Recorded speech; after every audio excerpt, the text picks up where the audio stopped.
Mesdames, Messieurs, bonjour et bienvenue sur votre site d'information dakaractu.com qui vous propose sa revue de presse et de parcourir l'essentiel de l'actualité de ce mercredi 6 septembre 2017, actualité tout entière plongée dans l'expectative du nouveau gouvernement. Pour Libération, point de suspense, le quotidien l'affirme sur toute sa une et titre, reconduit aujourd'hui pour former un nouveau gouvernement, John II en marche.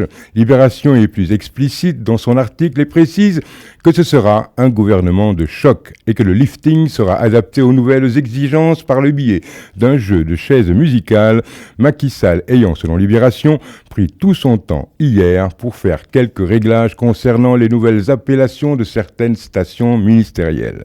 L'Observateur fait dans la météo et la voyance politique et nous dresse en une l'équipe type du président et nous indique que le nouveau gouvernement sera un mélange de figures et de styles issus de la majorité, de la société civile et de l'opposition, notant que le choix de la nouvelle équipe devra se reposer sur la compétence et l'assise politique pour aboutir à des résultats probants pouvant assurer un deuxième mandat au président Macky Sall.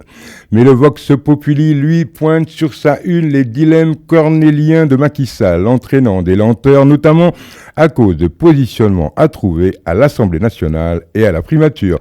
Là, c'est catégorique et titre. John reconduit aujourd'hui l'Assemblée installée lundi, tout en écrivant que Macky Sall maintient le suspense, situation que le Témoin titre en une.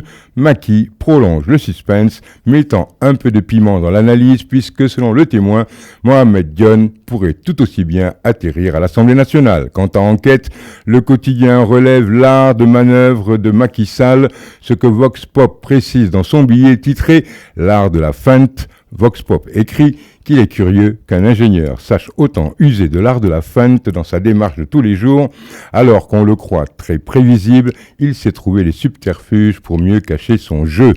En attendant, et c'est Enquête qui nous tacle et nous précise que le Sénégal, pour la première fois de son histoire et depuis 48 heures, sans gouvernement ni Assemblée nationale. Mais le GAL avance et c'est l'essentiel, non ? Bonne lecture, à demain, même endroit, même heure, même motif, même punition.